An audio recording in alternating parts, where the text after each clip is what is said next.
Nous poursuivons aujourd'hui comme cette série de prédications. C'est un survol des livres de la Bible, en espérant que ce soit un encouragement pour vous de continuer à lire la Bible dans un effort de mieux la comprendre. Et aujourd'hui, on va s'arrêter sur le livre de Josué.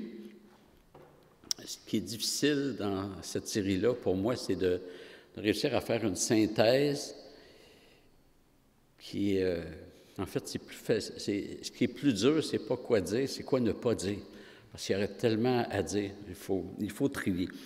Alors, je vais lire au chapitre 24, Josué 24.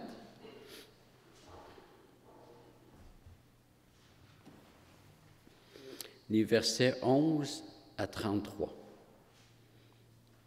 qui reprennent les principaux points du livre. Josué 24, à partir du verset 11. Vous avez passé le Jourdain et vous êtes arrivés à Jéricho. Les maîtres de Jéricho combattirent contre vous, les Amoréens, les Phérésiens, les Cananéens, les Hittites, les Girgasiens, les Héviens et les Yébousiens. Je les ai livrés entre vos mains. Et j'ai envoyé devant vous les frelons qui les chassèrent loin de votre face. Ces deux rois des Amoréens, ce ne fut ni par ton épée ni par ton arc. Je vous ai donné un pays où vous n'avez pas peiné, des villes que vous n'avez pas bâties, que vous habitez, des vignes et des oliviers que vous n'avez pas plantés et dont vous vous nourrissez. Maintenant, craignez l'Éternel et servez-le avec intégrité et fidélité. Ôtez les dieux qu'ont servi vos pères de l'autre côté du fleuve et en Égypte et servez l'Éternel. Et si vous ne pensez pas devoir servir l'Éternel, choisissez aujourd'hui qui vous voulez servir, ou les dieux que servaient vos pères au-delà du fleuve, ou les dieux des Amoréens dans le pays desquels vous habitez. Moi et ma maison, nous servirons l'Éternel. Le peuple répondit en ces termes, « Loin de nous d'abandonner l'Éternel et de servir d'autres dieux, car l'Éternel est notre Dieu. C'est lui qui nous a fait monter du pays d'Égypte, de la maison de servitude, nous et nos pères. C'est lui qui a opéré sous nos yeux ces grands miracles et qui nous a gardés pendant toute la route que nous avons suivie et parmi tous les peuples au milieu desquels nous avons passé. Il a chassé devant nous tous les peuples et les Amoréens qui habitent ce pays. Nous aussi, nous servirons l'Éternel, car il est notre Dieu. » Josué dit au peuple, « Vous ne pourrez pas servir l'Éternel, car c'est un Dieu saint. C'est un Dieu jaloux. Il ne pardonnera pas vos crimes et vos péchés. Lorsque vous abandonnerez l'Éternel et que vous servirez des dieux étrangers, il se retournera pour vous faire du mal et il vous exterminera après vous avoir fait du bien. » Le peuple dit à Josué, « Non, car nous servirons l'Éternel. » Josué dit au peuple, « Vous êtes témoins contre vous-même que c'est vous qui avez choisi l'Éternel pour le servir. » Ils répondirent, « Nous en sommes témoins. Ôtez donc maintenant les dieux étrangers qui sont au milieu de vous et inclinez votre cœur vers l'Éternel, le Dieu d'Israël. » Le peuple dit à Josué, « Nous servirons l'Éternel, notre Dieu, et nous obéirons à sa voix. » Josué conclut en ce jour une alliance avec le peuple et lui imposa des prescriptions et des ordonnances à Sichem. Josué écrivit ces choses dans le livre de la loi de Dieu. Il prit une grande pierre qu'il dressa là sous la chaîne qui était dans le sanctuaire de l'Éternel. Et Josué dit à tout le peuple, « Voici cette pierre servira de témoignage contre nous, car elle a entendu toutes les paroles que l'Éternel a échangées avec nous. Elle servira de témoignage contre vous, de peur que vous ne reniez votre Dieu. » Puis Josué renvoya le peuple, chacun dans son héritage. Après ces événements, Josué, fils de Nun, serviteur de l'Éternel, mourut, âgé de 110 ans. On l'ensevelit dans le territoire de son héritage, à Timnath-Séra, dans les monts d'Éphraïm, au nord de la montagne de Gash. Israël servit l'Éternel pendant toute la vie de Josué et pendant toute la vie des anciens qui survécurent à Josué et qui connaissaient toute l'œuvre que l'Éternel avait faite en faveur d'Israël. Les os de Joseph que les Israélites avaient fait monter d'Égypte furent enterrés à Sichem, dans les pièces de terre que Jacob avait achetées des fils de Hamor, père de Sichem, pour 100 késitas. Cela fit partie de l'héritage des fils de Joseph. Éléazar, fils d'Aaron, mourut, et on l'enterra sur la colline de son fils Phinéas. Elle lui avait été donnée dans les monts d'Éphraïm. Que le Seigneur bénisse sa parole. On va prier.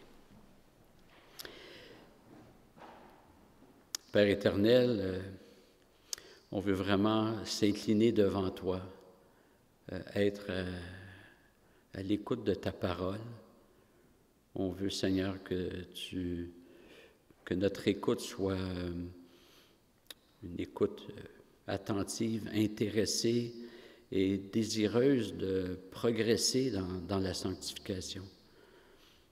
Seigneur, on veut mieux te connaître.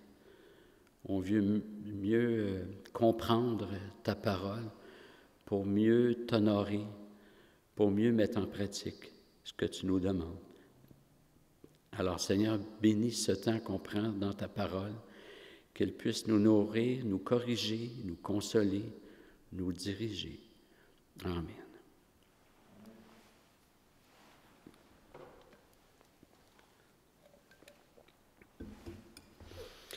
Le livre de Josué est la suite logique du Pentateuque. Le Pentateuque, c'est les 5 premiers livres. Pentateuque vient du grec, qui veut dire 5 rouleaux, parce qu'à l'époque, les livres n'étaient pas reliés comme aujourd'hui, c'était des rouleaux. Et donc, les 5 premiers livres, Genèse, Exode, Lévitique, Nombre et Deutéronome. Et le livre des Nombres avait laissé le peuple dans les plaines de Moab vis-à-vis de Jéricho.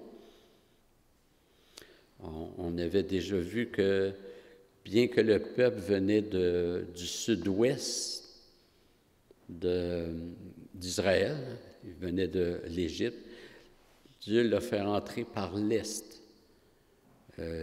L'Est qui est devenu emblématique dans l'Écriture de l'accès à Dieu. On se rappelle du Jardin d'Éden que Dieu a bloqué à l'Est. Vous n'avez plus accès à moi. Adam et Ève ont été expulsés. Le tabernacle, quand il était construit, ça venait d'Ikea, hein, on le démontait puis on le rebâtissait pour suivre la marche. Bien, il devait toujours être construit, la porte dirigée vers l'Est. Le peuple juif est entré en terre promise par l'Est, par Jéricho. On voit aussi des mages venus d'Orient, de l'Est. Alors, l'Est est devenu emblématique dans l'Écriture du retour à Dieu, de l'accès à Dieu. Et le livre des Nombres avait laissé le peuple de Dieu dans les plaines de Moab, tout près de Jéricho. Donc, prêt à rentrer en terre promise. Après Nombre, c'est Deutéronome. Puis Deutéronome, ça se termine par la mort de Moïse. Et par le fait que Josué succède à Moïse. On se rappelle, on l'avait vu aussi, que tous les Israélites de 20 ans et plus qui ont été délivrés de l'esclavage d'Égypte, eux qui ont vu tous les miracles, les plaies contre le peuple égyptien, tous ceux qui avaient 20 ans quand ils sont sortis sont morts au désert, sauf Josué et Caleb qui avaient été fidèles. Et pour les autres, Dieu a dit, « Je l'ai juré dans ma colère, jamais ils n'entreront dans mon repos. » Moïse n'est pas entré en terre promise non plus, mais lui, c'est différent. C'est pas pour les mêmes raisons. Il est mort au désert parce qu'il a péché, mais pas par incrédulité. C'est pas par incrédulité qu'il est mort au désert. L'Épître aux Hébreux nous parle du peuple qui est mort au désert, cette génération qui est morte au désert. Mais la même Épître dit que Moïse a été fidèle dans toute la maison de Dieu à titre de serviteur. Alors, l'Épître aux Hébreux dissocie Moïse de la génération qui est morte au désert. La Bible présente Josué comme un homme de conviction. Malgré l'opposition de la très grande majorité, il est revenu d'une mission d'espionnage. Je pense que c'est Nombre 13 que l'on voit ça, si ma mémoire est bonne. Et a présenté un rapport exprimant sa foi au Dieu de l'Alliance. Alors que des 12 espions, il n'y a que Josué et Caleb qui ont fait un rapport de leur visite en Canaan. Ils étaient allés comme espions. Vous vous rappelez Rahab, hein, ils ont été caché par Rahab. Puis Josué et Caleb ont fait un rapport, mais éclairé par l'Écriture, par les promesses de Dieu. Alors que les 10 autres espions ont fait un rapport sans considérer les promesses de Dieu. Ils ont dit, ah non, c'est des géants, on ne pourra jamais les battre, etc. Josué et Caleb, ils n'ont pas dit, non, ce n'est pas des géants. Ils ont dit, bien, Dieu a des promesses. C'est ça qui compte, c'est pas ce qui apparaît à nos yeux. Alors, Josué est un homme de conviction, un homme de foi. C'est un homme humble aussi. Il a servi fidèlement Moïse, alors que la plupart des Hébreux contestaient Moïse. Les murmures se multipliaient. Ça ne devait pas être facile de travailler pour, je dirais, un chef, Moïse, autant contesté. Mais Josué l'a fait. Puis Josué, il n'a jamais rien fait pour tasser Moïse pour prendre sa place. Il aurait pu dire, bien, je vais embarquer avec ceux qui murmurent, comme ça va... je vais aider à ce que Moïse tombe, puis moi, je vais prendre sa place. Josué n'a jamais fait ça. Il a servi sous Moïse fidèlement et loyalement. Et il a toujours reconnu que c'est Dieu qui avait placé Moïse là. Donc, Josué avait une qualité importante pour conduire le peuple, c'est l'humilité. Josué est un modèle de soumission à Dieu et il était tout désigné pour succéder à Moïse. Deutéronome 34, verset 9 dit « Josué, fils de Nun, était rempli d'un esprit de sagesse, car Moïse avait posé sa main sur lui. Les Israélites lui obéirent et se conformèrent aux ordres que l'Éternel avait donnés à Moïse. » Et Josué 1, versets 1 et 2, « Après la mort de Moïse, serviteur de l'Éternel, l'Éternel dit à Josué, fils de Nun, assistant de Moïse, « Moïse, mon serviteur, est mort. Maintenant, lève-toi, traverse le Jourdain, que voici, toi et tout ce peuple, en direction du pays que je donne aux Israélites. » Donc, si Moïse est celui que Dieu avait choisi pour libérer son peuple d'Égypte, c'est Josué qui est choisi pour faire entrer le peuple en terre promise, en Canaan. Et Josué est le reflet de l'ensemble du peuple. La génération était morte au désert, si on veut, ceux qui murmuraient constamment sont morts. La nouvelle génération a été plus loyale, je dirais, et elle reflétait la vie de Josué. Et Dieu va donner à Josué un mandat. Au chapitre 1, versets 3 à 9, « Tout lieu que foulera la plante de votre pied, je vous le donne, comme je l'ai dit à Moïse. Vos frontières s'étendront depuis le désert et le Liban que voici, jusqu'au grand fleuve, le fleuve de l'Euphrate, tout le pays des Hittites et jusqu'à la grande mer, au soleil couchant. Nul ne tiendra devant toi tous les jours de ta vie. Je suis avec toi comme je l'ai été avec Moïse. » Ça doit être réconfortant à entendre. « Je ne te délaisserai pas, je ne t'abandonnerai pas. Fortifie-toi et prends courage, car c'est grâce à toi que ce peuple héritera du pays que j'ai juré à leur père de leur donner. Seulement fortifie-toi. Aie bon courage en observant et en mettant en pratique toute la loi que t'a prescrite Moïse. Mon serviteur, ne t'en détourne ni à droite ni à gauche afin de réussir partout où tu iras. » C'est intéressant. Comment se fortifier? Regarde, seulement fortifie-toi, aie bon courage en observant et en mettant en pratique toute la loi que t'a prescrite Moïse. Il n'y a pas de fortification dans la désobéissance. On se fortifie quand on obéit à Dieu. Verset 8. Bien connu. Ce livre de la loi ne s'éloignera pas de ta bouche. Tu y méditeras jour et nuit pour observer et mettre en pratique tout ce qui est écrit, car c'est alors que tu mèneras à bien tes entreprises, c'est alors que tu réussiras. Ne t'ai-je pas donné cet ordre? Fortifie-toi et prends courage. Ne t'effraie pas et ne t'épouvante pas, car l'Éternel, ton Dieu, est avec toi partout où tu iras. Donc, ce texte rappelle le rôle du successeur de Moïse, du fait que c'est à Josué que Dieu confie la succession. Donc, le mandat, conquérir la terre promise pas la posséder. Mais c'est dans l'obéissance que ça va se passer. Et ça nous fournit la structure du livre. C'est un survol, hein? Il y aurait tellement à dire, qui est en deux parties. Les chapitres 1 à 12, c'est la conquête du pays promis. Les chapitres 13 à 21, c'est le partage du pays. Et les derniers chapitres rapportent les dernières paroles de Josué. Donc, le mandat, essentiellement, c'est de conquérir le pays. Tous ceux qui étaient avec Josué et Caleb n'avaient jamais vu un pays normal. Ils sont nés au désert. Ils avaient passé leur enfance au désert.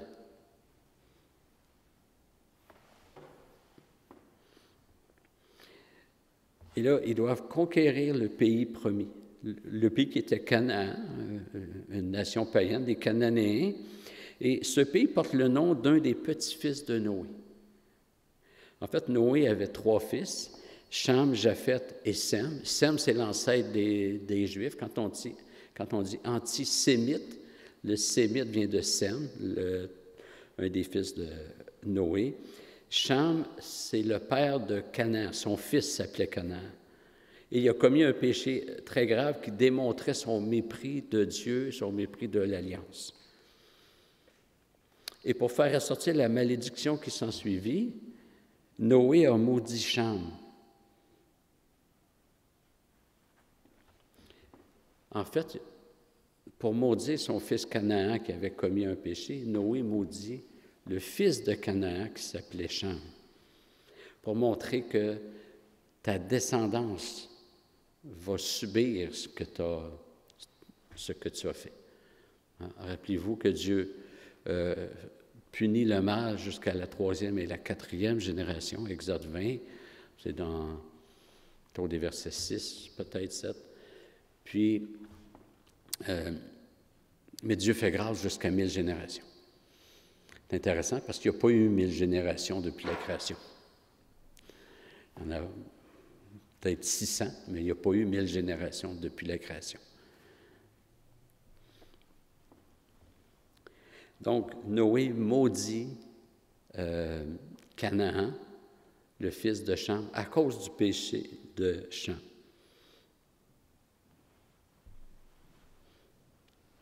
Et Noé avait prophétisé que les descendants de Cham seraient esclaves des descendants de Sem, le fils croyant. Et dans la Bible, l'esclave, c'est une malédiction. Et ça montre que le peuple de Dieu va dominer sur les réprouvés. Et le mandat de conquérir le pays nous montre plusieurs vérités, frères et sœurs. Il y a d'abord une notion de promesse. Le Seigneur avait promis ce pays à Abraham 400 ans plus tôt. C'est important, quand on lit l'Écriture, de toujours garder en tête le développement d'une notion. C'est nouveau, un pays promis. Mais non, Dieu l'avait promis à Abraham. Puis avant, même à Adam et Ève, il avait placé Adam et Ève dans un pays, dans un jardin béni.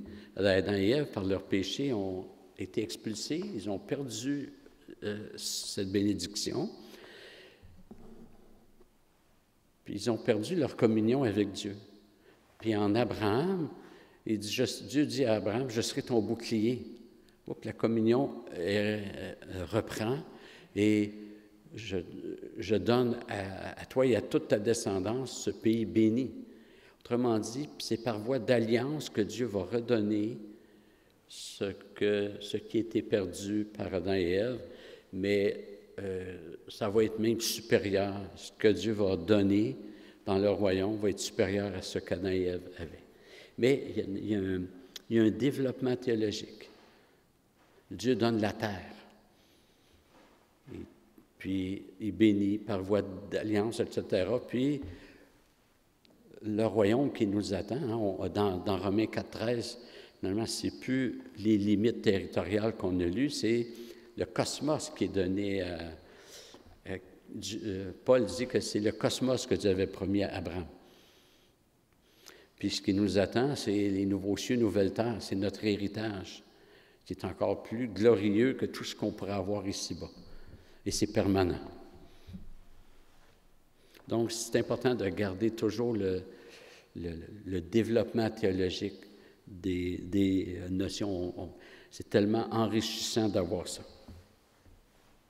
Mais Dieu avait promis à Abraham, plusieurs siècles avant, il dit « Sache que tes descendants seront esclaves pendant 430 ans avant de revenir dans le pays promis. » C'était déjà annoncé par Dieu. Et c'est en vue de cet accomplissement que Dieu avait dirigé Joseph en Égypte et que toute sa famille est allée le rejoindre. Et là, le peuple est devenu esclave parce que le pharaon qui était ami avec Joseph est mort. Puis le peuple est devenu, est tombé dans un esclavage horrible, atroce. Puis le peuple a crié à Dieu, Dieu a suscité Moïse. Tout ça pour accomplir son plan qui ne change pas. Au chapitre 2 de Josué, on retrouve cette femme du nom de Rahab, une prostituée. Alors, comme je vous ai dit, avant d'envahir la terre promise, Josué avait envoyé 2 espions en Canaan. Et ceux-ci entrèrent dans la maison de Rahab qui les protégea. Là, j'ai mélangé 2 événements tantôt. Moïse avait envoyé 12 espions, puis il y a Josué et Caleb qui sont revenus avec un rapport inspiré par l'Écriture. Mais là, c'est un autre événement. Josué envoie, lui, 2 espions qui sont protégés par Rahab, une prostituée. Elle était cananéenne. Et elle protège les 2 espions venus espionner les Cananéens. Et parce qu'elle a bien agi, le Seigneur va protéger elle et sa famille lorsque le peuple va envahir le pays promis. Josué 6, 17, « La ville sera vouée à l'Éternel par interdit, elle et tout ce qui s'y trouve. Seule Rahab, la prostituée, aura la vie sauve, elle et tout ce qui est avec elle dans la maison, car elle a donné abri aux messagers que nous avions envoyés. » Dieu bénit une prostituée, et ça va revenir dans le Nouveau Testament, parce que le nom de Rahab revient dans la généalogie de Jésus, dans Matthieu 1. Elle revient chez Jacques, qui dit qu'elle a été sauvée par ce qu'elle a fait. Elle a exprimé sa foi dans l'obéissance. Hébreux 11, 31 nous dit que c'est par la foi en Dieu qu'elle a agi ainsi. Et ce court épisode de Rahab nous rappelle que le Seigneur utilise des femmes. Ça a l'air... Il y en a qui vont dire, bien oui, c'est évident, mais Dieu utilise des femmes. Les femmes ont toute leur place dans le service pour Dieu. Il y a des ministères qui sont réservés à certains hommes, mais il ne manque pas de service pour les femmes. Puis moi, je rends vraiment grâce à Dieu pour les sœurs que Dieu donne. Dieu les a dotées de capacités, de sensibilité, que nous, les hommes, on a peut-être un peu moins. Le Seigneur, en sauvant Rahab, le Seigneur montre qu'il va sauver des non-juifs aussi. Rahab était cananéenne. Et le Seigneur montre qu'il sauve des pécheurs notoires. Rahab était une prostituée. Et Rahab se trouve être une ancêtre de Jésus-Christ, ce qui n'est pas rien. Ce qui nous montre que le Messie est venu dans un monde de pécheurs et aussi pour des non-juifs. Le livre de Josué nous montre également la défaite de ceux qui s'opposent au Seigneur. Aujourd'hui, en 2021, il y a encore des ennemis de Dieu. Et s'ils ne se repentent pas, bien,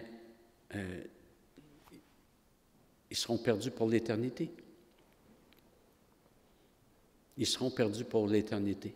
Leur défaite, elle est assurée. Elle est déjà remportée à la croix. Dieu a mis, comment Hébreu dit?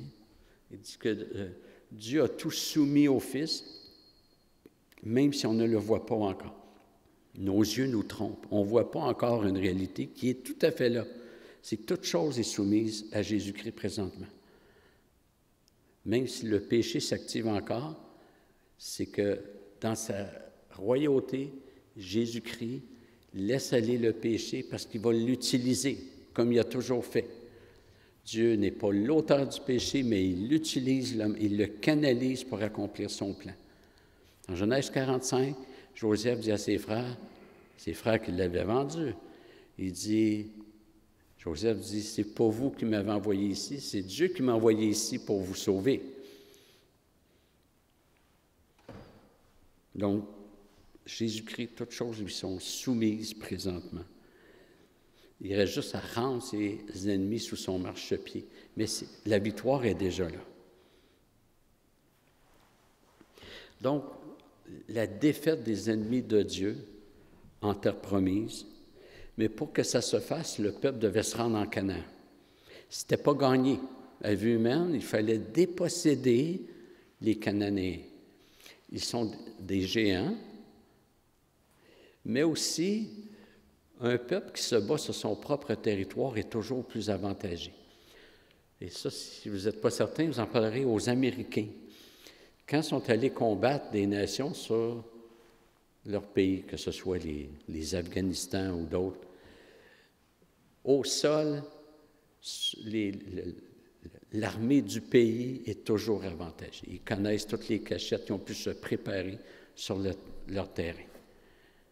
Ils ont pu creuser des grottes dans des montagnes, ils ont pu tout faire ça, ce que les Américains ne pouvaient pas faire en territoire ennemi. Il faut se rendre à Canaan et donc au chapitre 3, on assiste à un événement semblable à la sortie d'Égypte. C'est-à-dire que sous Moïse, Dieu avait ouvert la mer pour que le peuple puisse traverser à sec. Et maintenant, sous Josué, le Seigneur va ouvrir le Jourdain, le fleuve du Jourdain, donc tout près de Jéricho, pour que le peuple puisse rentrer en terre promise. Donc, autant pour fuir l'Égypte que pour conquérir Canaan, le Seigneur ouvre les eaux. Et vous savez que dans la Bible, les eaux, c'est souvent l'image de ce monde perdu. Dieu dompte l'orgueil des mers. De l'eau, ça n'a pas d'orgueil au sens moral, mais c'est une image. Quand Jésus calme la tempête, quand il marche sur les eaux, il est en train de dire « Je domine, je ne m'enfonce pas dans ce monde perdu, il ne m'emporte pas ». C'est la victoire de Jésus-Christ sur ce monde-là qui est exprimée dans ces miracles. Les eaux, c'est l'instabilité. Par opposition au roc, le Seigneur est mon rocher. Là, c'est la stabilité, c'est la sécurité. Mais il n'y a aucune sécurité dans l'eau. Et en faisant traverser à sec son peuple, le Seigneur lui montre qu'il protège son peuple de ce monde-ci et que le peuple a l'autorité déléguée pour accomplir sa mission.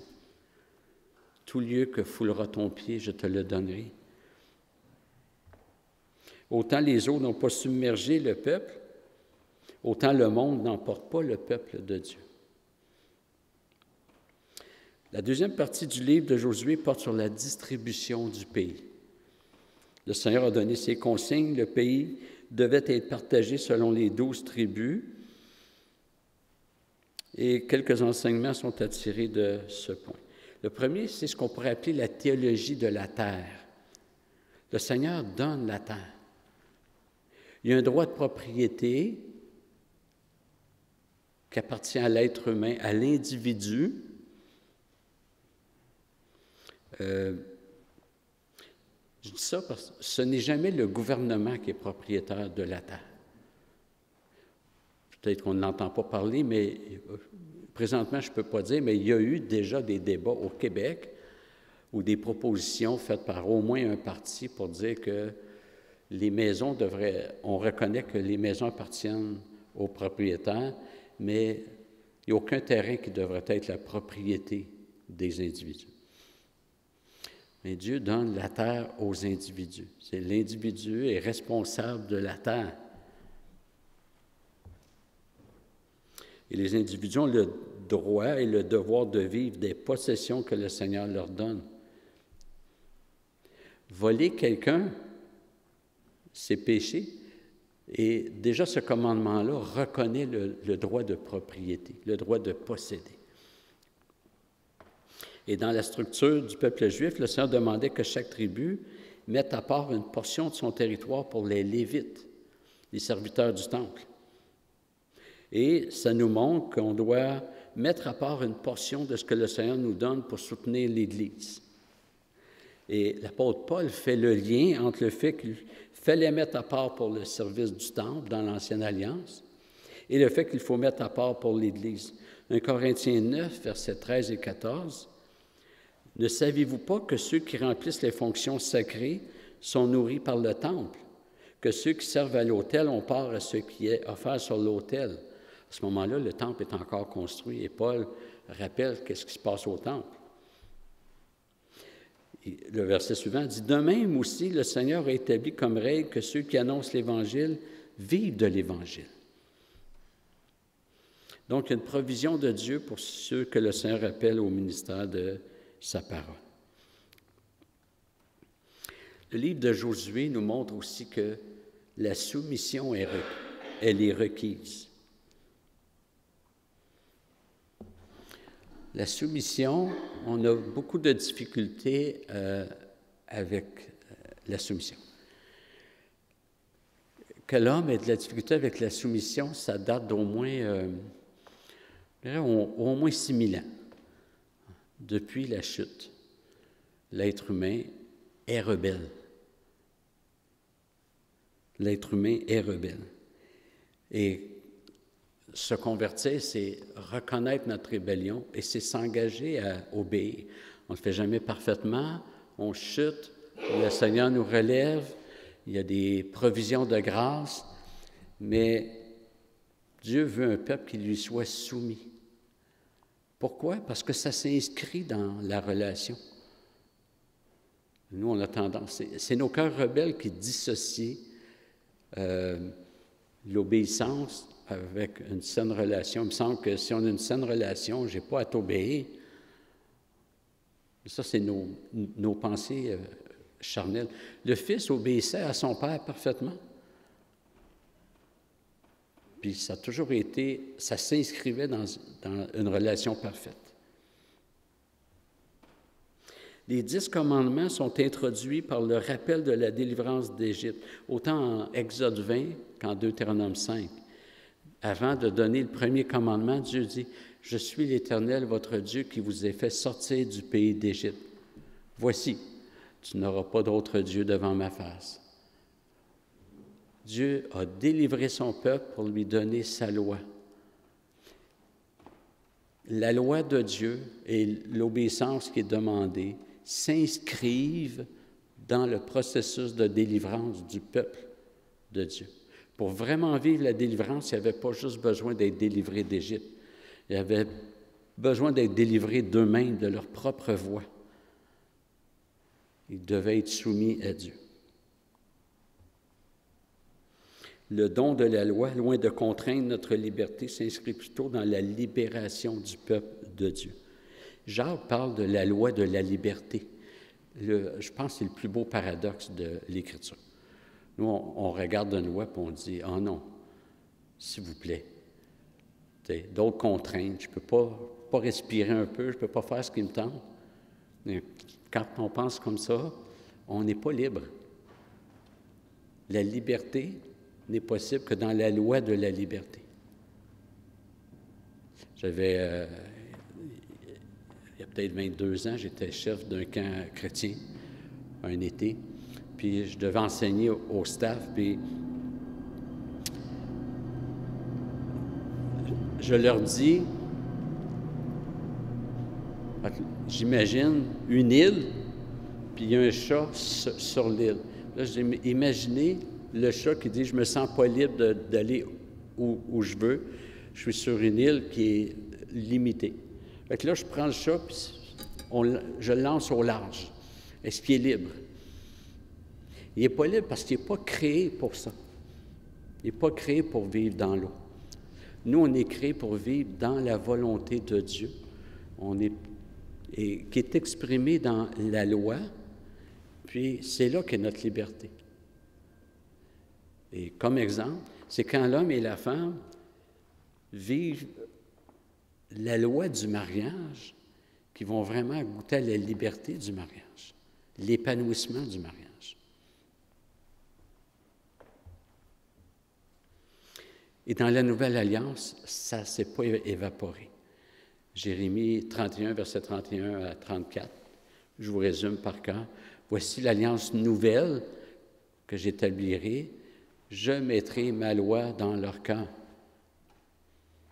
Ézéchiel 11, « Je mettrai en vous un esprit nouveau », on parle de régénération, « je ferai en sorte que vous suiviez mes prescriptions. »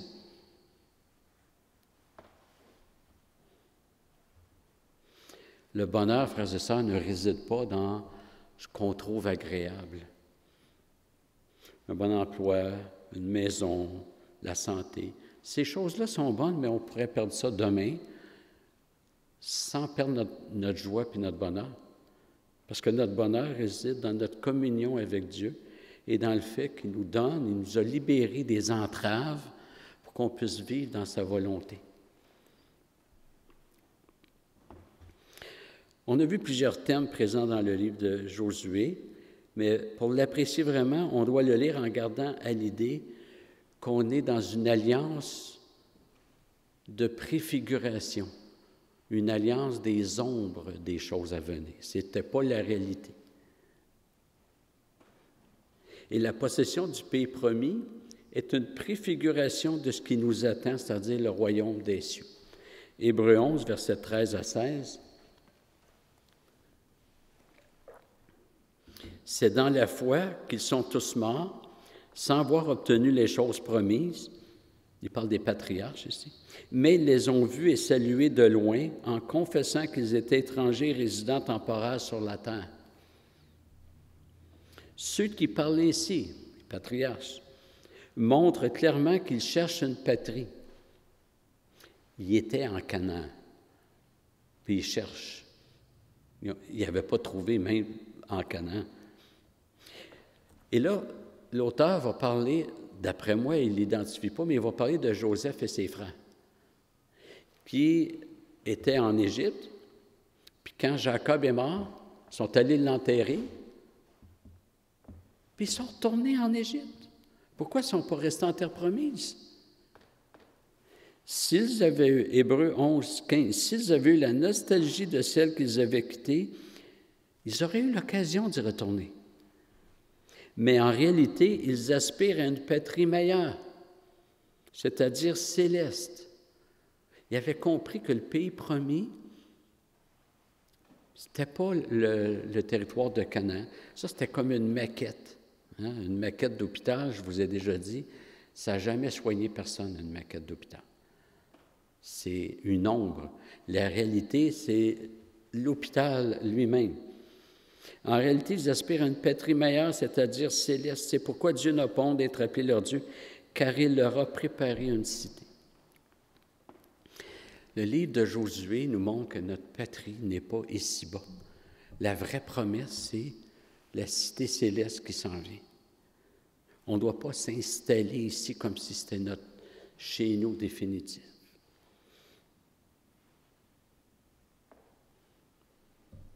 La Jérusalem céleste va descendre éventuellement, bientôt, quand le Seigneur reviendra. Il y aura de nouveaux cieux et une nouvelle terre, et les élus posséderont la terre. La possession des promesses a déjà débuté au sens où il y a déjà des promesses qui sont déversées.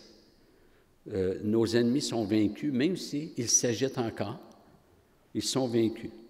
Toutes choses sont soumises au Fils, bien que nous ne le voyions pas encore. Le Seigneur sauve son peuple. Ceux que Dieu s'est choisis viennent à Jésus-Christ.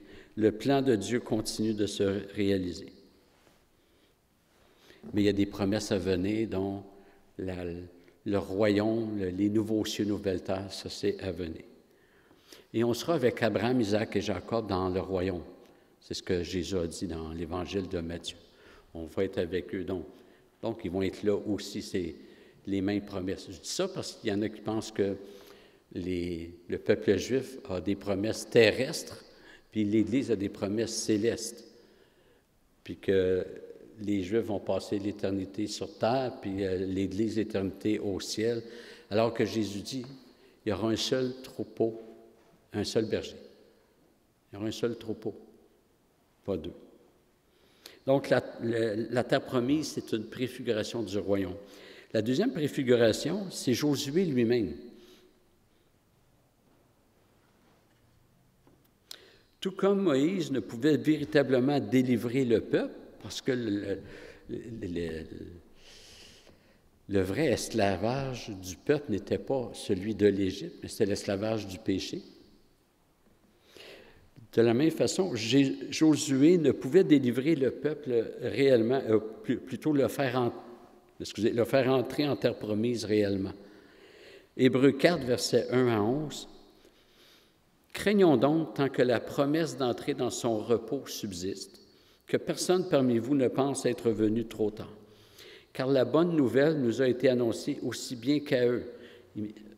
Bonne nouvelle, c'est Évangile. Ce que l'auteur dit ici, c'est que l'Évangile, c'est pas nouveau. Ça avait été annoncé au peuple juif.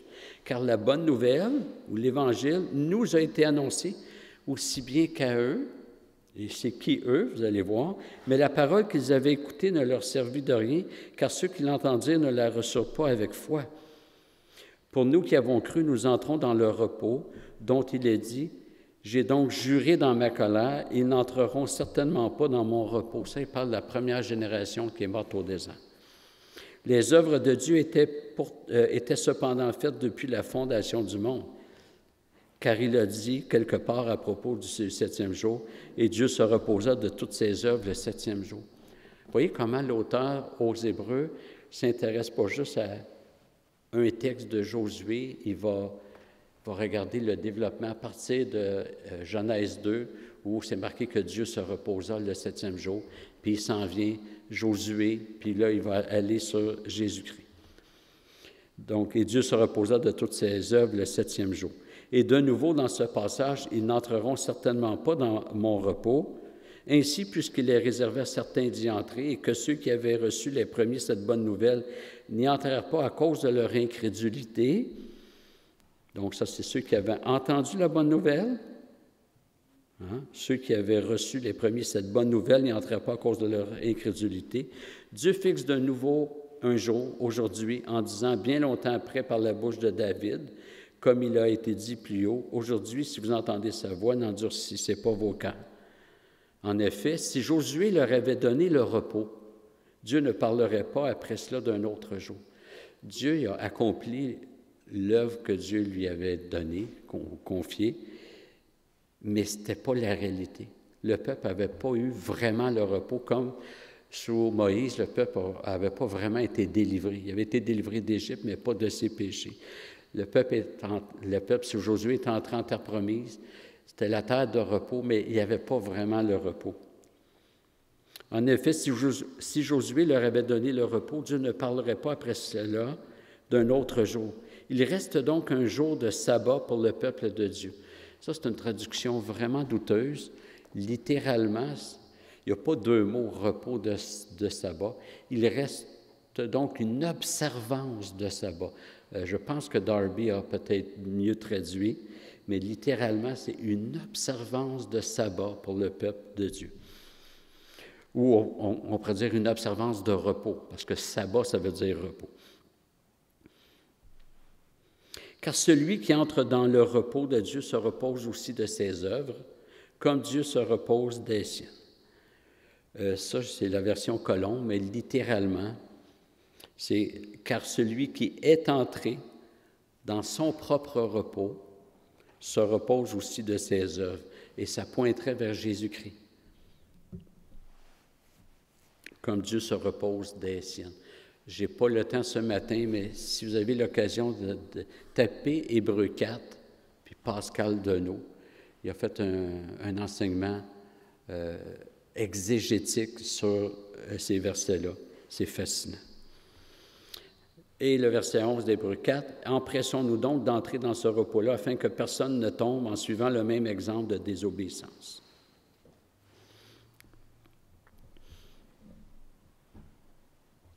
Il n'y a pas de danger de sortir du repos chrétien. Il y a un danger, par exemple, de ne pas y entrer.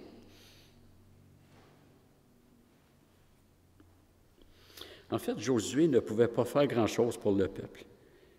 Le peuple était pécheur et mortel, puis Josué aussi était pécheur. C'est des problèmes majeurs. Mais Josué est une préfiguration du Messie à venir. D'ailleurs, le nom Josué, c'est le nom Jésus. En hébreu, c'est Yeshua. Puis dans nos Bibles en français, c'est le même nom grec, Jésus ou Jésus, dépendamment s'il est sujet ou complément. Puis c'est le même mot grec qu'on traduit par Jésus quand c'est Jésus, puis par Josué quand on parle de Josué, mais c'est le même nom grec. Josué préfigure Jésus-Christ aussi sous d'autres aspects que Moïse. Et Jésus, c'est celui qui nous a vraiment sauvés. Quand on lit Josué, puis ça va être vrai pour tous les livres de l'Ancien Testament, on est en train de lire une facette de Jésus-Christ, celui qui nous fait entrer dans le repos, le vrai repos. C'est Jésus qui a vaincu tous les ennemis. Nous, on n'a pas à déposséder un pays. Jésus l'a fait, il a détrôné Satan. Apocalypse 12, Satan a été précipité sur la terre. Puis c'est une question de temps pour que ça soit fini pour lui. Dans sa personne, Jésus-Christ a inauguré la nouvelle création. Il est le premier-né d'entre les morts. Il n'est pas le premier ressuscité dans un sens, parce que, par exemple, Lazare est ressuscité, puis il y en a eu d'autres aussi, mais ceux-là sont ressuscités dans des corps mortels. Ils sont morts une deuxième fois, ce que j'en vis pas trop. Mais Jésus, c'est le seul, c'est le premier à être ressuscité dans un corps glorifié. Donc, dans sa personne, il est la nouvelle création. Il l'inaugure. Quand on croit, on est régénéré. Nous sommes de nouvelles créatures en lui. Alors, spirituellement, on est déjà dans la nouvelle création. On est déjà assis dans les lieux célestes. Et quand il va revenir et qu'on va ressusciter, Paul dit dans Romains 8, nous attendons encore la rédemption de notre corps. C'est la condition humaine, c'est pas juste le corps physique, c'est la condition humaine. La volonté humaine va être glorifiée aussi, mais présentement, on traîne encore ça, mais ça va être total comme entrer dans la nouvelle création. Pour nous qui avons cru, nous entrons dans le repos.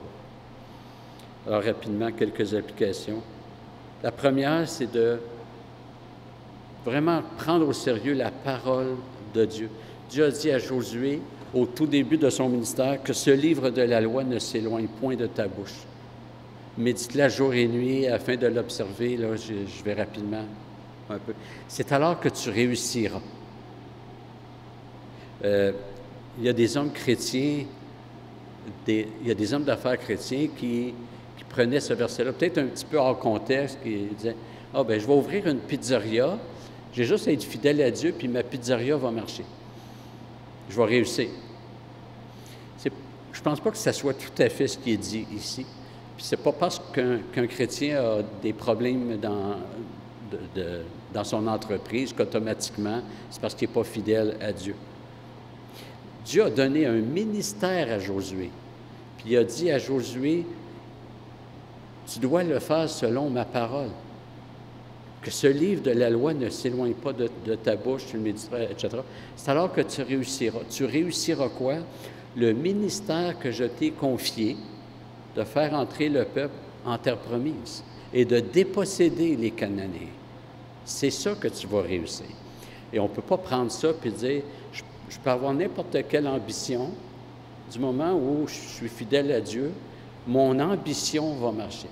Ce n'est pas ce que le texte propose comme conclusion. Ça, c'est au début du ministère. Dieu a dit à Josué, bref, je résume, « Sois fidèle à ma parole ». Et au chapitre 23, si on est vers la fin de la vie de Josué, alors Josué convoque tout Israël, ses anciens, etc., et il leur dit « Je suis vieux, d'un âge avancé, et vous, vous avez vu tout ce que l'Éternel, votre Dieu, a fait à toutes ces nations à cause de vous, car c'est l'Éternel, votre Dieu, qui a combattu pour vous.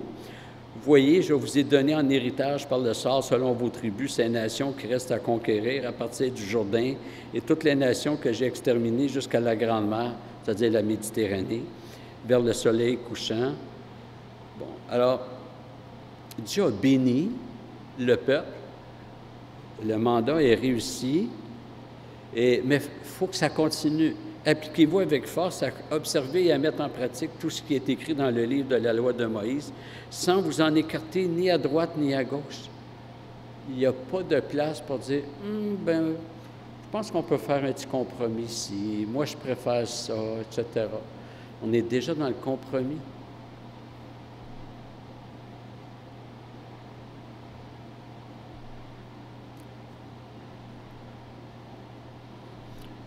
Je passe un petit peu.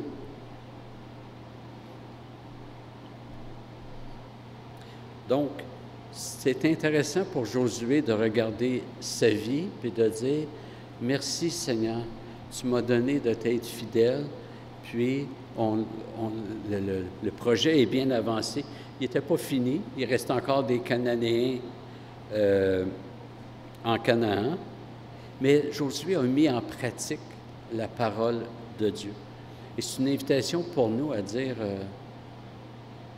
quand je vais mourir, est-ce que j'aurai l'occasion de faire une rétrospective puis dire, si c'était à refaire, je me consacrerais, ou de dire, merci Seigneur, tu m'as donné de te servir humblement, c'est un privilège, puis j'ai vu tes bénédictions.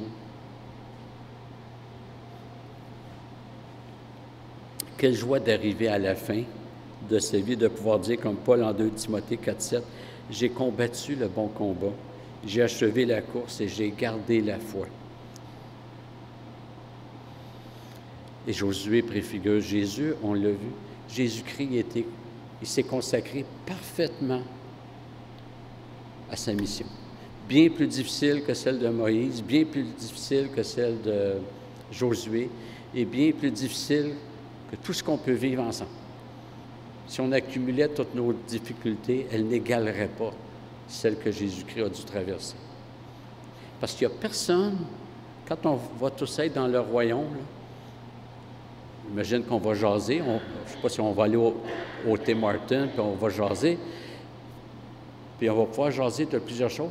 Mais si on vient à jaser sur la colère de Dieu, dans le royaume qui risque d'avoir des millions d'enfants de Dieu, je le présume, peut-être plus, mais il y en aura juste un qui pourra nous parler de c'est quoi subir la colère de Dieu, et c'est Jésus-Christ. Parce que tous les autres, Jésus nous aura fait éviter ce châtiment. Le ministère de Jésus a été bien plus atroce. En tout cas, les souffrances qu'il a subies, plutôt, ont été bien plus atroces que tout ce qu'on peut vivre. Aux jeunes, c'est le fun, vous êtes jeunes, c'est le temps de dire « Je commence ma vie sur le roc ». On n'a pas besoin d'aller se promener dans les compromis, puis dans ce qui a l'air le fun dans le monde. Ça a l'air le fun, mais il n'y a aucun bonheur là. Soyez des Josué, puis de bâtir votre vie sur l'Écriture. Puis si on est un peu plus vieux, puis qu'on ne l'a pas bien fait, bien, repentons-nous, puis le Seigneur relève ses serviteurs, puis achevons la course peut-être de meilleure façon. Ce livre de la loi ne s'éloignera pas de ta bouche. Tu y méditeras jour et nuit pour observer et mettre en pratique tout ce qui est écrit, car c'est alors que tu mèneras à bien tes entreprises, c'est alors que tu réussiras. Que Dieu nous donne d'avoir une vie consacrée à lui, une vie d'adorateur, mais pas juste une vie entière d'adoration, de culte rendu à Dieu, une vie de consécration.